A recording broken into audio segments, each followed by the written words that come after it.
오늘 무슨 날인지 혹시 아시나요? 주일이죠. 그렇습니다. 예. 제가 우리 성경 공부할 때 청년들한테 얘기만 하면 꼭 트릭 퀘스천이냐고 물어봐가지고 그런 건 아니고요. 특별한 날입니다. 특별한 주일이에요. 무슨 주일이냐면 부활절이 2주 지난 주일입니다. 그래서 특별한 거죠. 다음 주는 무슨 주일인지 아세요? 그렇죠. 부활주일이 지난 지 3주 되는 주일이니까 특별한 주일입니다. 우리가 그런 특별한 의미를 부과한다면 뭐 특별해지는 거 아니겠습니까? 2주라는 시간이 짧게 생각하면 짧은 시간이고요, 긴 시간이다 생각하면 긴 시간이고요.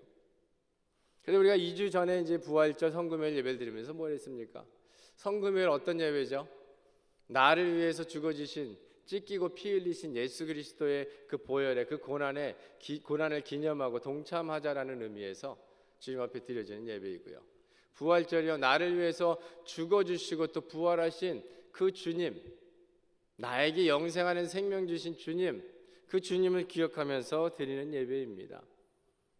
또 성금요일날 예배 드리면서 유아 세례도 했고요, 또 입교도 했고요, 세례를 받은 분들도 있는 줄 믿습니다. 얼마나 특별한 시간이었겠습니까? 제가 저희 이제 영어권에서도 입교하면서 세례를 주면서 기도했어요. 하나님, 정말 우리 입교하는 친구들, 청년들, 또 세례 받는 분,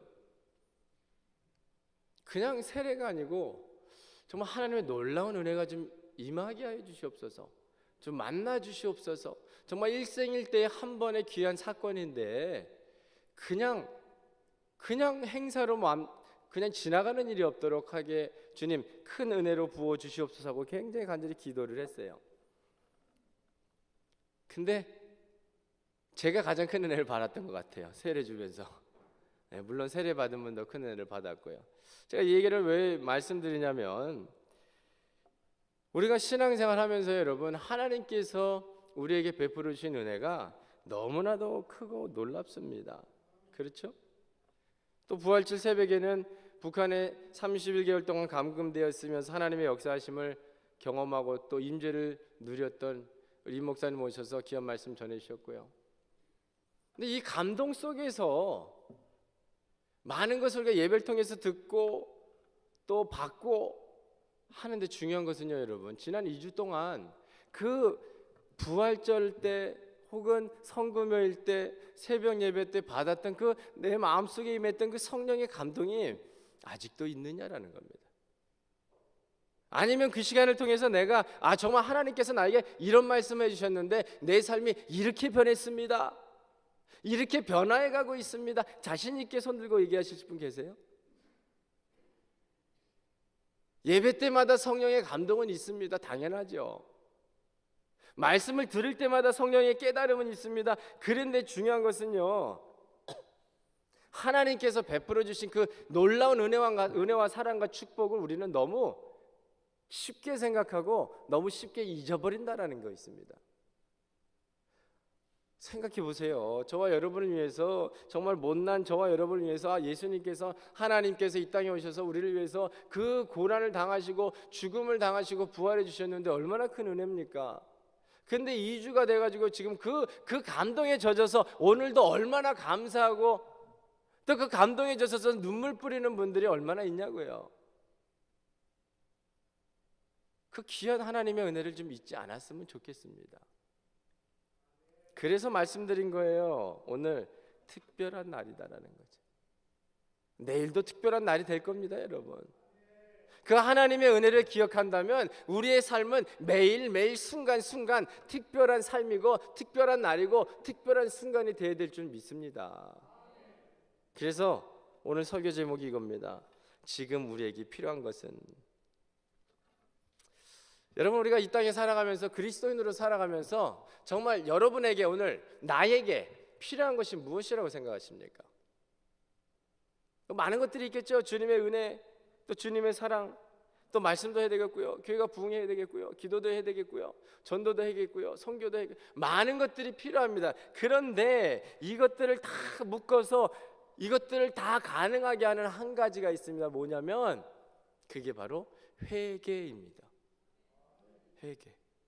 우리가 이 땅에서 진정한 그리스도인으로서 살기 위해서는 절대적으로 진정한 회개가 필요하다라는 겁니다. 회개를 통해서 먼저는요, 1번에 주님과의 온전한 관계 회복이 필요합니다. 역대하 7장 14절에 이렇게 말씀합니다.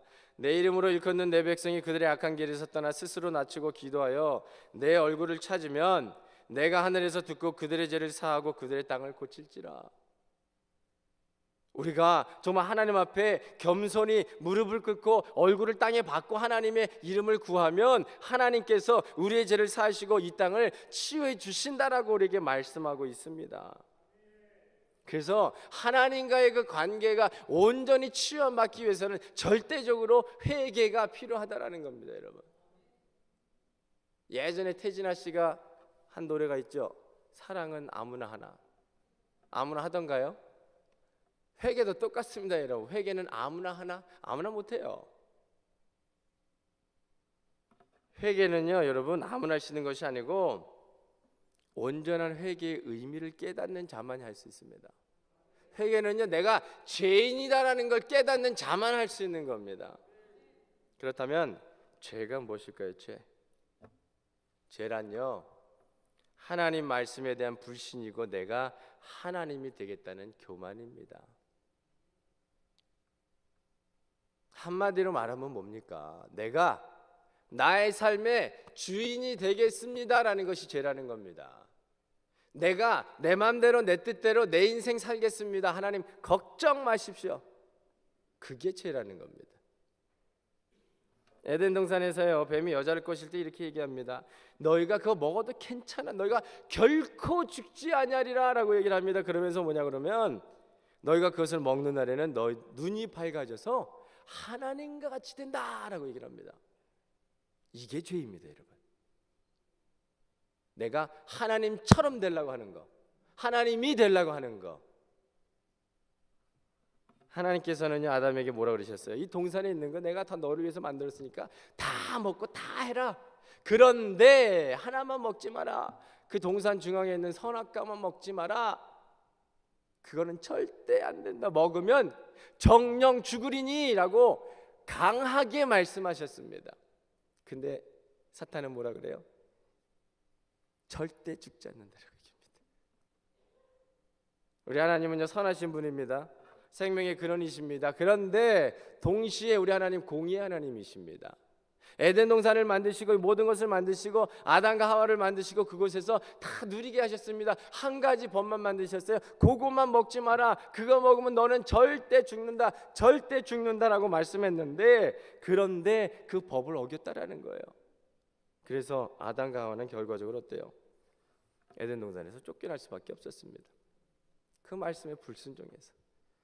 먹을 게 그렇게 많았을 텐데, 그렇죠?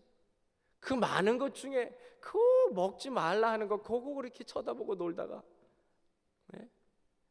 먹지 마라 그러면 어떻게 해야 돼요? 가까이 가지도 말아야죠. 멀리 바라보지도 말아야죠. 근데 먹지 말라 그러니까 딴 거 먹을 거 많고 얼마나 아름다운 과일들이 많았겠어요. 그런데 그거 바라보다가 점점 발걸음이 한 걸음 두 걸음 가까이 가면서 먹음직도 하고 보암직도 하고, 야, 이게 무슨 맛일까 고민하다가 마귀가 와가지고 먹어봐. 괜찮아. 여러분, 세상의 구조는 굉장히 간단합니다. 하나님이 만드신 이 인류는 선입니다. 선한 거예요. 그런데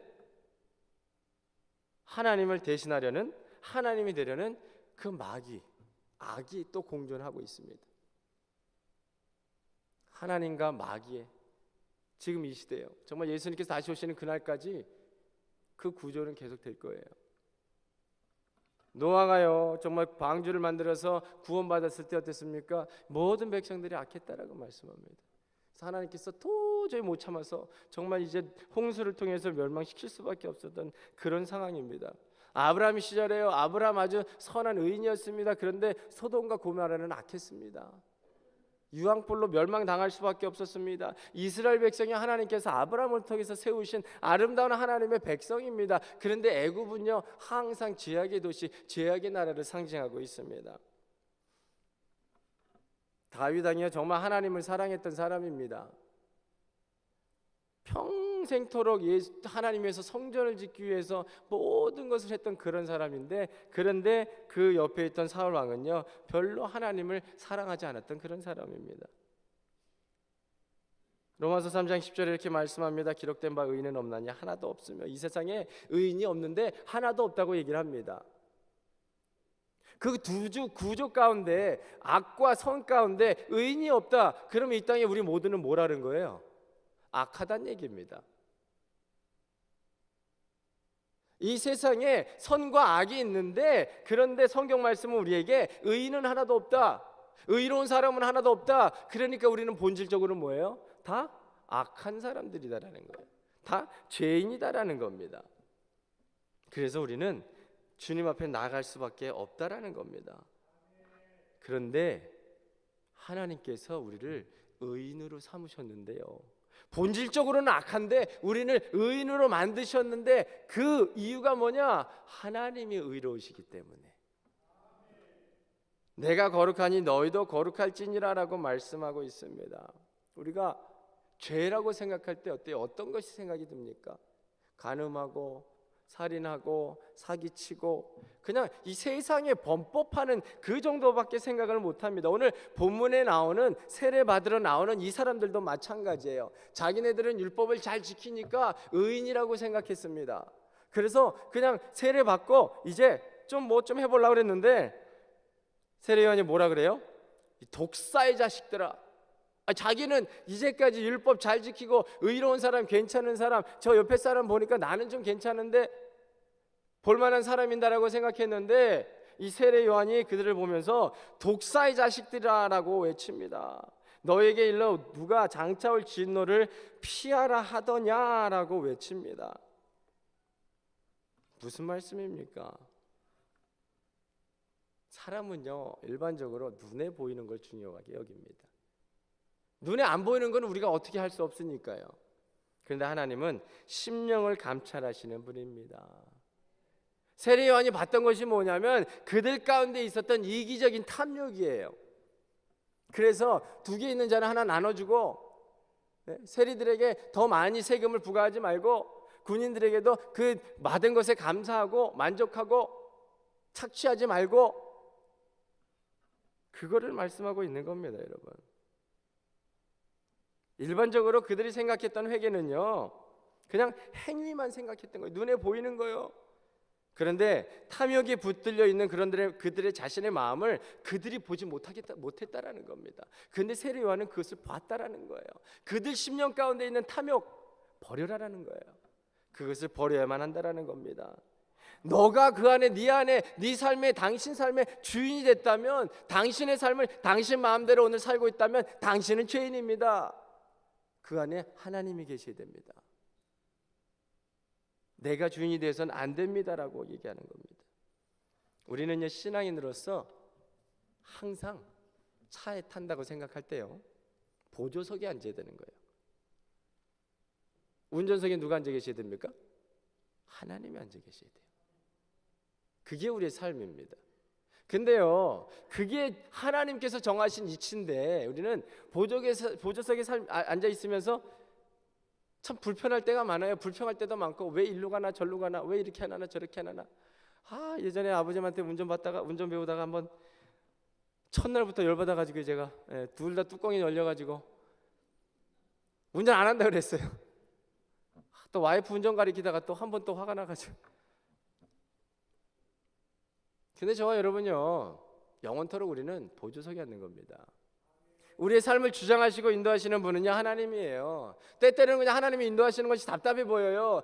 세상이 이치로적으로 안 맞는 것 같아요. 요즘 시대에 좀 뒤떨어지는 것 같아요. 세련미가 없어요.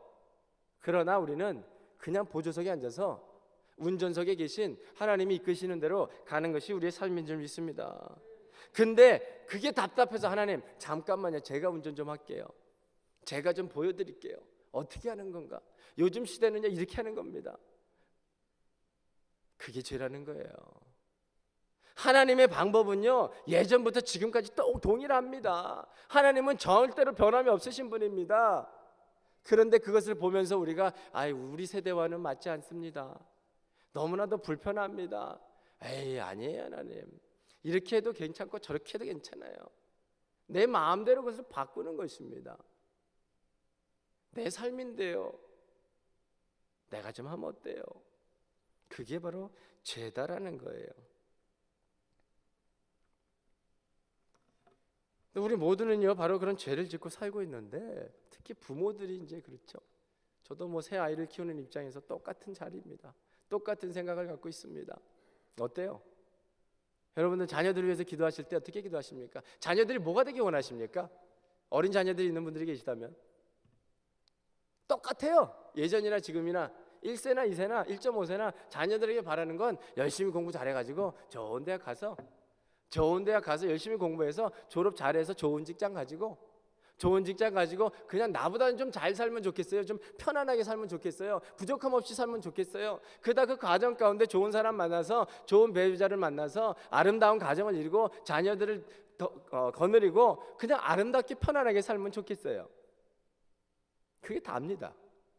그들이 그 자녀 세대에 원하는 건 또 뭘까요? 똑같아요. 그렇다면 저와 여러분들과 우리와 세상 사람들과 다른 점이 뭡니까? 세상 사람들요 자녀들에게 원하는 게 똑같아요. 근데 우리도 똑같은 걸 원하고 있다라는 거예요. 정말 자녀들을 위해서 기도할 때 하나님의 뜻이 무엇인지 보여주세요. 하나님의 뜻대로 살게 해주세요. 얼마나 기도하십니까 여러분?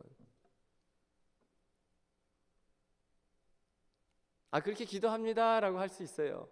그런데 아이가 자라서 부모 앞에 와가지고 제가 목사가 되겠습니다 그러면 할렐루야 할 분 별로 없을 거예요. 아마 목사는 그래도 좀 나을 수도 있어요. 선교사가 되겠습니다, 저 오지에 가서 평생 바치겠습니다, 할렐루야 할 분 몇 분이나 계세요? 대답이 없으세요. 아무도 없어요. 그거를 말씀드리는 거예요. 내가 하나님이 운전석에 계시고 나는 보조석에 앉아서 하나님 따라가겠습니다 하는데 정작 우리의 삶은 그렇지 않다라는 거예요. 그게 죄라는 거예요 여러분. 밖에 나가서 나쁜 짓 하고 사기치고 그것이 다가 아니고요. 내 안에 정말 하나님의 뜻대로, 하나님이 원하시는 대로, 하나님의 방법대로 살아야 되는데 하나님을 좀 밀어놓고 좀 구석에 따뜻한 데 앉아 계시고요, 뒷방 노인네 취급하고요, 잠시 내 맘대로 즐기다 오겠습니다, 내 맘대로 좀 해보겠습니다, 그냥 좀 바라만 보십시오. 그게 죄라는 겁니다 여러분. 뭐 부모만 그런 건 아니고요, 젊은이들도 마찬가지입니다. TV 프로그램 중에 고등 래퍼라는 게 있어요.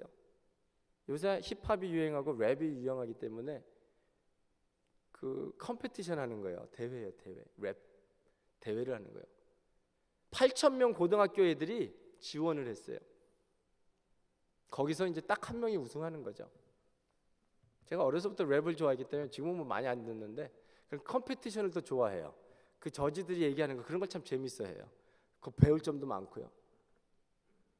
근데 고등학교 애들이요 나와서 이제 세미파이널 결승전까지 가서 5명이 갔어요. 인터뷰를 합니다. 이제 처음에 인터뷰해 놓은 거예요. 근데 보여주는데 내용이 다 똑같아요. 왜 지원했느냐? 지원 동기가 뭐냐 그랬더니요, 저를 좀 알리려고요, 세상에 제 이름을 좀 남기려고요, 제가 랩을 이렇게 잘합니다 자랑 좀 하려고요, 아니면 제 형편이 이렇게 어려워서 부모님하고도 이렇게 어려운데 부모님 이렇게 고생하는데 제가 돈 좀 벌어가지고 우리 부모님 편하게 해드리려고요, 좋은 집 좀 사드리려고요, 일을 좀 안 하게 하셔도 되게 해드리려고요. 똑같아요. 10대가 얘기하는 거예요. 10대.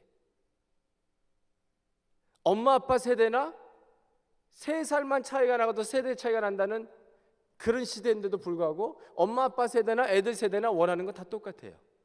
그냥 평안한 삶입니다. 그죠? 잘 먹고 잘 살면 좋겠다라는 겁니다. 그런데 여러분 우리가 생각해야 될 건 이거예요. 세상 사람들은 그럴 수 있어요. 그리고 잘 먹고 잘 산다는 것이 잘못은 아니죠. 잘 먹고 잘 살면 좋죠 뭐. 그죠? 잘 드시고 잘 사시기를 예수 이름으로 축복합니다. 축복 받아야죠. 그런데 중요한 것은 우리에게는 더 큰 목적이 있다라는 거죠. 그것에 얽매여서, 오늘 삶에 얽매여서 내가 잘 먹고 잘 살고 그것 때문에 오늘 하루하루를 산다면, 그것 때문에 눈이 떠지고 그것 때문에 직장을 가고 그것 때문에 열심히 일하고 그것 때문에 아웅다웅 한다면 그건 문제라는 겁니다. 그건 죄라는 거예요. 우리에게는 삶에 더 큰 목적이 있다라는 겁니다. 여러분, 태어나서 성경에 많은 인물들이 나오죠. 너무나도 많은 인물들이 나오는데 그 중에 어떤 사람들은요, 그냥 이름만 한 구절 나와요. 한 번 딱. 그것도 대단한 거긴 하죠. 근데 그 사람들의 내용은 뭐예요? 태어났다라 죽었다라. 뭐 한 거예요? 먹고 일하고 싸고 죽은 거예요. 그렇게 기록되면 얼마나 슬프겠습니까, 여러분? 남들은 나라를 구하고, 남들은 하나님의 성전을 재건하고 성전을 세고 성벽을 쌓고 정말 하나님을 위해서 정말 크게 쓰여짐을 받는데 태어났다라 먹고 싸고 죽었다라. 그걸로 기록되면 얼마나 창피해요, 여러분. 인간들한테 창피한 거는 괜찮아요. 그런데 하나님 앞에 가서 나중에 뭐라 그러실 겁니까? 뭐라고 할 말 있겠습니까? 기록을 봤는데 김사무엘 몇 년 몇 월생 죽었네? 없네? 큰일 날 일이죠, 여러분. 저와 여러분은요, 그것 가지고 사는 자들이 아님을 기억하시기 바랍니다. 그냥 하나님께서 우리를 잘 먹고 잘 살아라 그래서 이 땅에 낳게 하신 게 아니라는 거예요. 우리가 잘 먹고 잘 살게 하기 위해서, 우리를 위해서 하늘에서 그 보좌를 버리시고 십자가 이 지구에 와서 우리를 위해서 살이 찢기시고 피를 흘리시고 십자가에 죽으시고 부활하신 게 아니다라는 겁니다, 여러분. 그래서 오늘 우리에게 필요한 건 회개라는 거예요. 회개. 주님과의 관계가 회복되어야 될 줄 믿습니다. 회심이라는 것은요, 지금까지 부와 명예와 성공과 번영을 추구하며 세상의 자랑과 세상의 영광을 쫓았던 옛 자아가 벗어지고 던져지고 이제는 새 사람으로 거듭나는 것을 말합니다. 버리는 겁니다. 시기와 질투와 자랑과 나의 모든 것들, 그냥 인간적인 것들 버리고요, 뭘로 채워야 됩니까? 성령으로 채워가는 겁니다.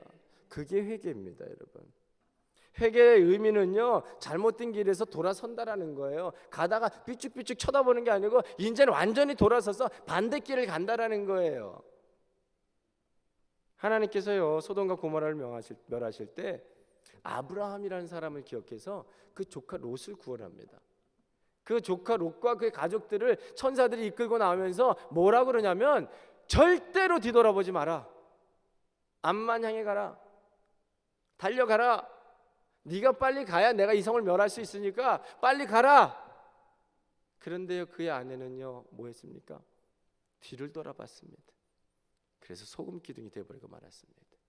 뭘 의미합니까? 하나님이 우리에게 원하시는 거는요, 세상적인 거 바라보지 말고 옛사람을 벗어버리고 이제는 과거를 기억하지 말고 옛것을 즐거워하던 그 순간들을 바라보지 말고 또 소망하지 말고 그냥 앞만 보고 가라라는 거예요. 하나님께서 우리에게 예비하신 그 미래를 바라보면서 그 영생의 축복을 기억하면서 오늘도 그 삶을 살아가라라는 거예요. 절대로 돌아보지 말라고 말씀합니다. 그런데 우리는 어떻게 해요? 가끔씩 또 궁금해서 돌아보게 됩니다. 그걸 하지 말라라는 거예요. 진정한 회개의 의미를 다시 한번 생각해 보겠습니다. 진정한 회개는요, 잘못에 대한 책임을 지는 겁니다. 아이들이 셋 있다 보니까 자주 싸워요. 지들끼리 말다툼도 하고. 부모로서 참 그거 힘들더라고요. 그래서 화해를 시켜야죠. 싸우면 뭐라 그래? 야, 데리고 와가지고 둘 다 미안해라고 그래, 미안하다 그래. 그러면 셋 다 똑같아요. 언제나 쏘리. 미안하다 그래, 쏘리. 미안하다 그래. 했잖아. 그게 미안한 거예요? 얼굴 하나도 안 변하고 그 화난 표정, 쏘리. 쳐다도 안 봐요. 그게 회개입니까? 아니죠, 여러분. 세례 요한이 세례를 받으려고 나온 이 바리새인들 사두개인들을 바라보면서 독사의 자식들아 하면서 외친 이유는 바로 그거예요. 그들이 회개할 마음은 별로 없어요. 자신들의 죄에 대한 그런 책임을 질 마음은 별로 없어요. 그냥 하나님의 은혜를 입고 싶다라는 거예요. 진정한 회개의 의미를 보면요, 다윗과 사울의 삶을 비교하면 알 수 있습니다.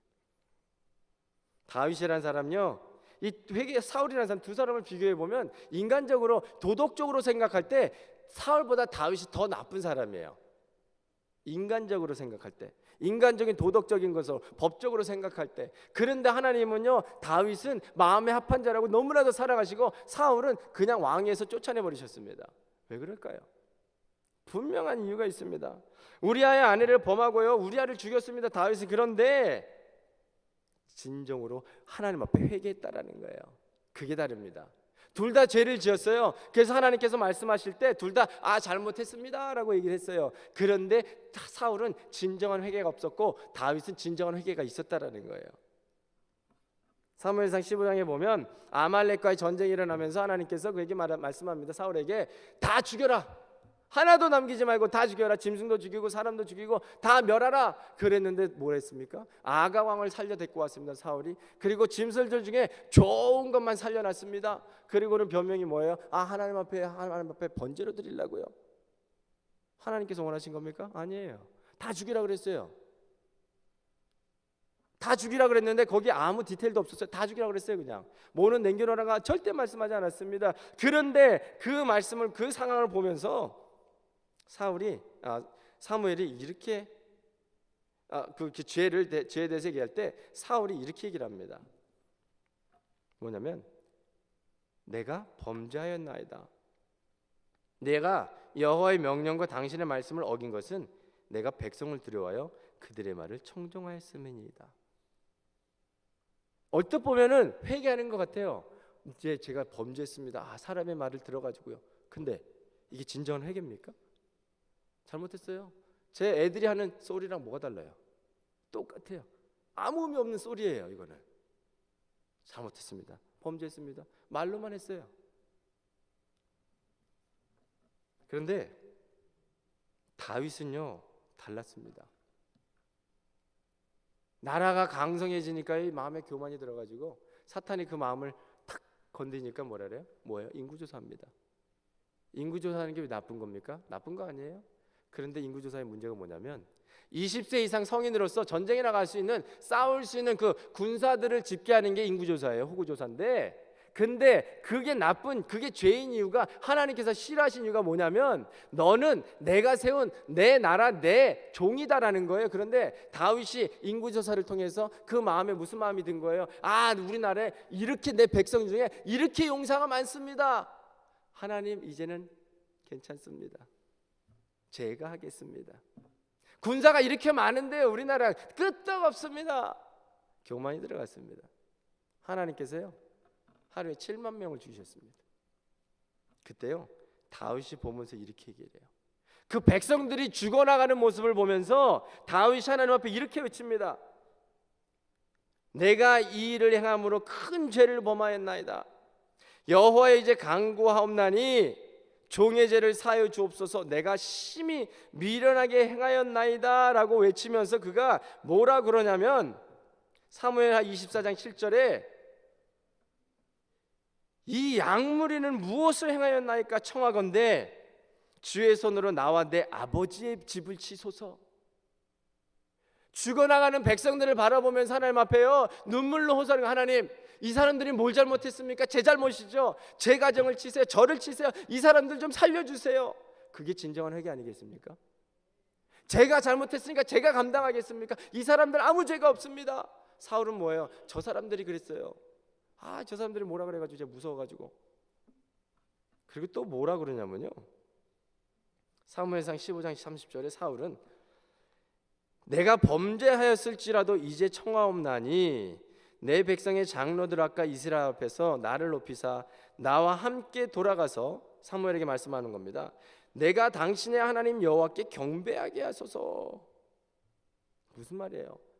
우리 장로들한테 가가지고 좀 제 체면 좀 세워주세요. 이게 뭡니까? 제 왕으로서 체면이. 자, 대단한 사람입니다. 아주 두꺼운 사람이죠.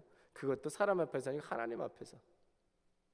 다윗 왕과 이 사울이는요 이 기본이 다르다라는 거예요. 그래서 우리가 일반적으로 성경을 읽고 그들의 죄를 따져볼 때 무게를 재본다라면 인간적인 생각에는 다윗의 죄가 훨씬 무거워요.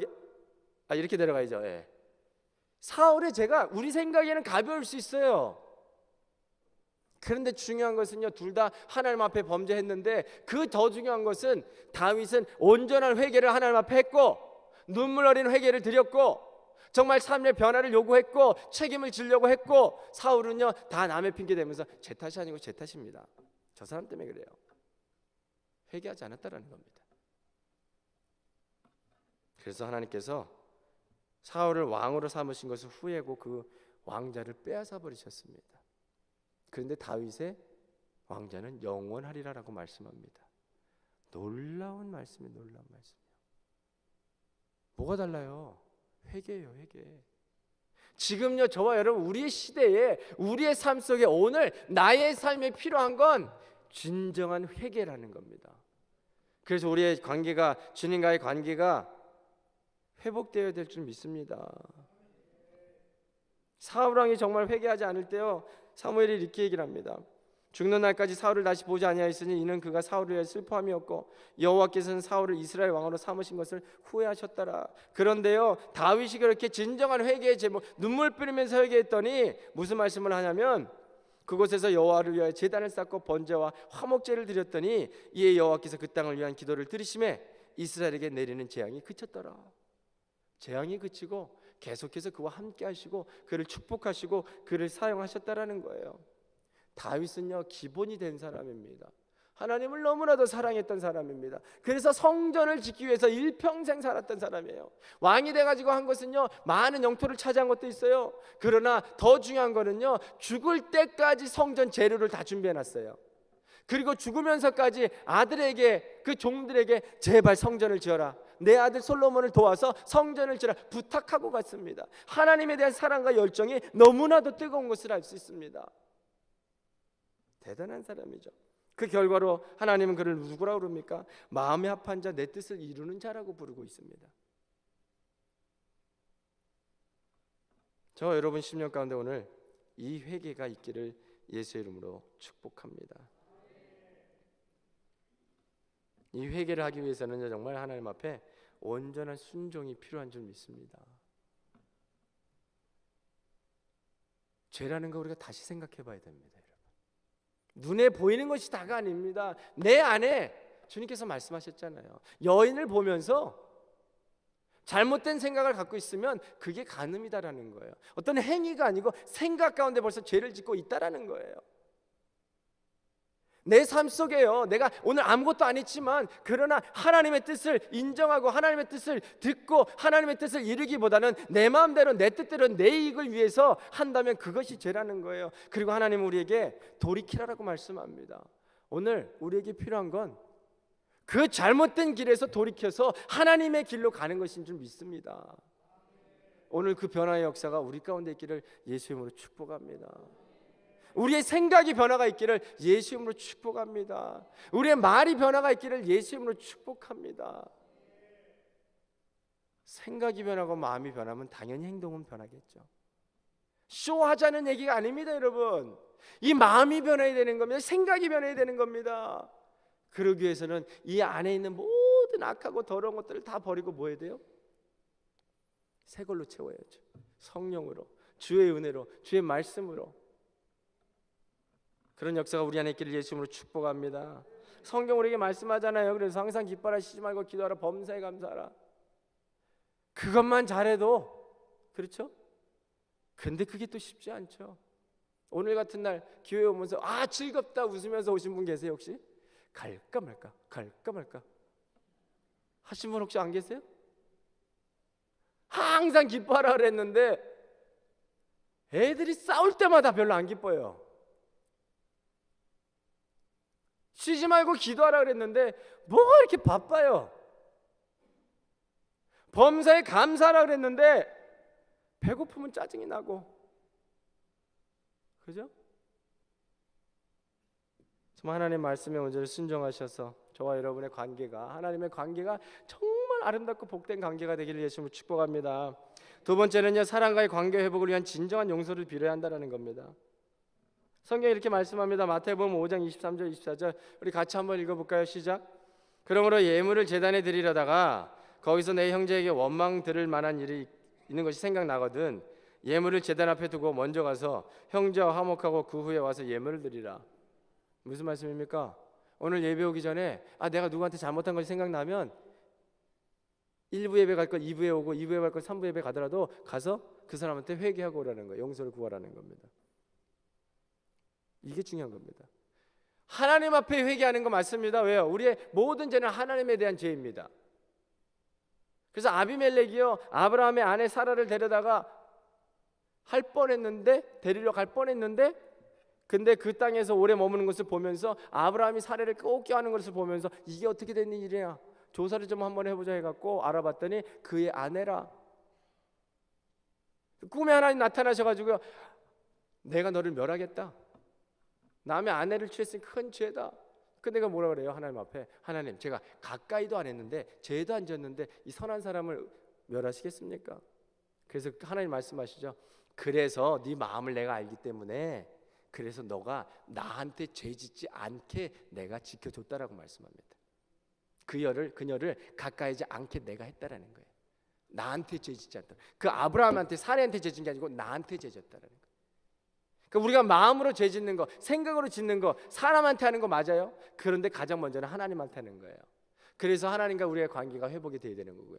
그래서 주님 앞에 회개하는 거고요. 그리고 그것 중요한데요, 그것보다 또 우리 인간들의 관점에서 볼 때 중요한 것은 사람한테 회개하는 겁니다.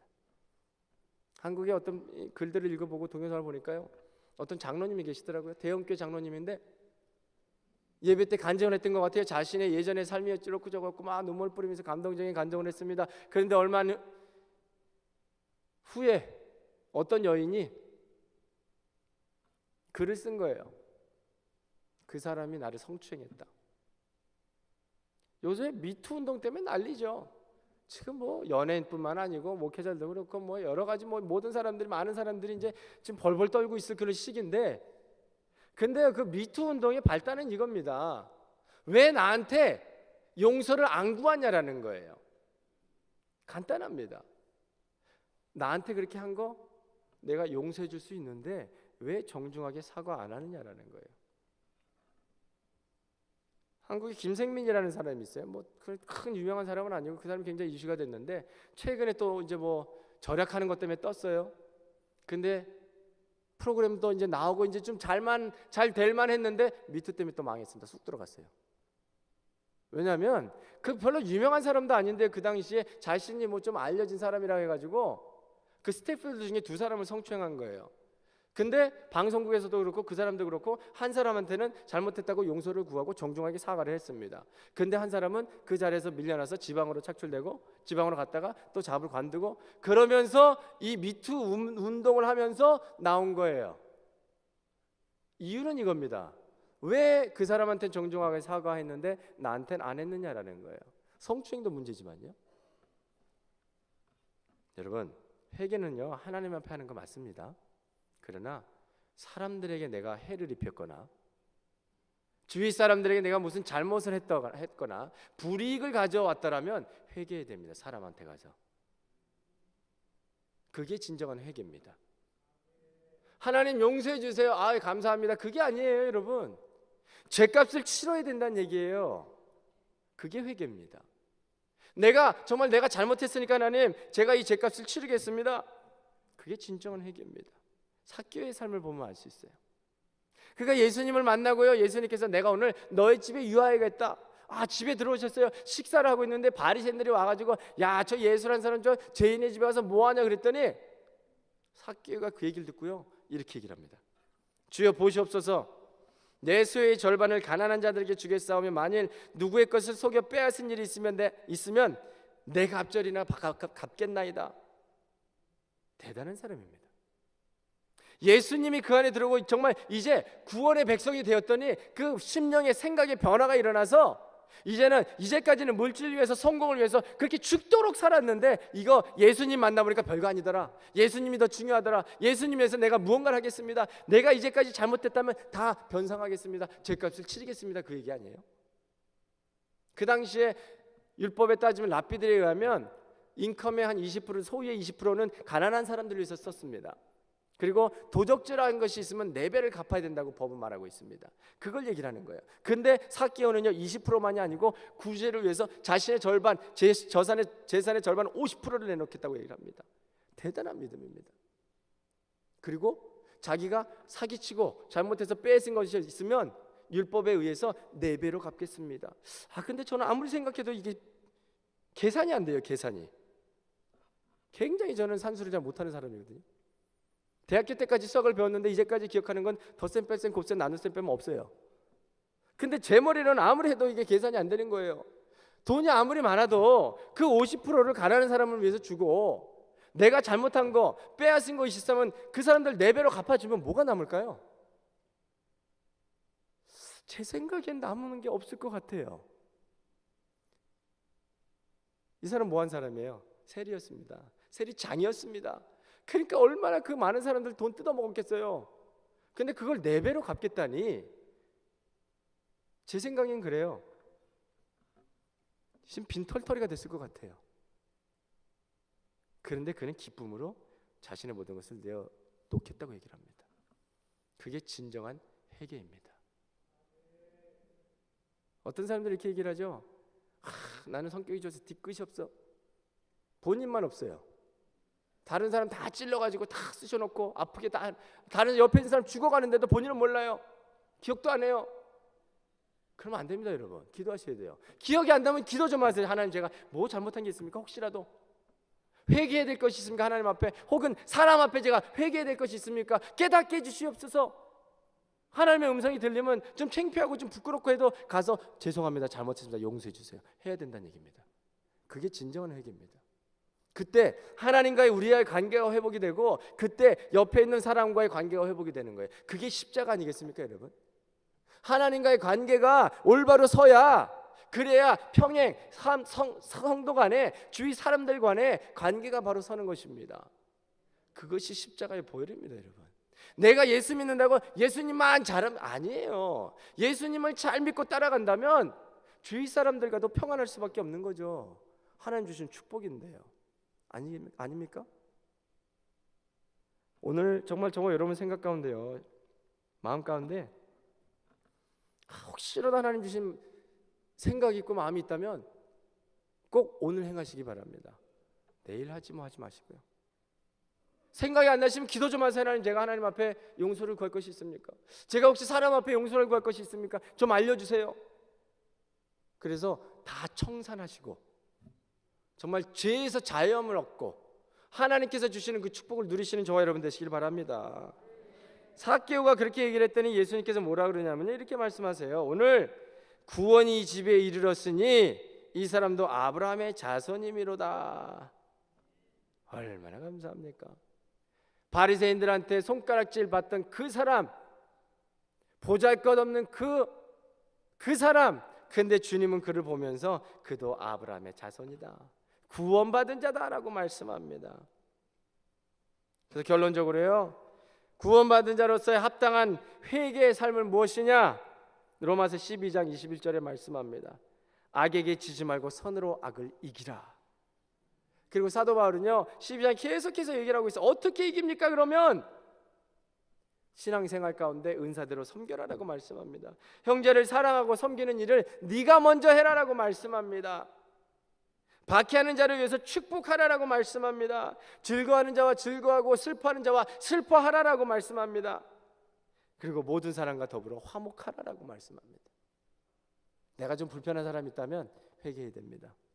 용서를 구해야 됩니다. 원수를 원수로 갚지 말고 오히려 섬기고 베풀라라고 말씀합니다. 그러기 위해서는요 참된 회개가 필요합니다. 지금 우리의 삶에 필요한 건요 더 많은 물질도 아니에요. 더 많은 하나님의 은혜와 사랑 좋습니다. 그러나 그것을 진정으로 누리기 위해서는 우리 안에 심령으로부터 깨어지는, 심령으로부터 나오는 진정한 회개가 있어야 된다는 거예요. 그래서 주님과의 관계가 회복이 되고, 사람과의, 성도와 형제 자매 간의, 이웃과의 관계가 회복이 되고, 코워커들 간의 관계가 회복이 되고, 그럴 때 우리가 하나님이 약속하신 그 하나님의 놀라운 은혜와 사랑과 참 축복을 누릴 수 있게 되는 겁니다. 그 복을 누리시는 저와 여러분들 되시기를 예수 이름으로 축복합니다.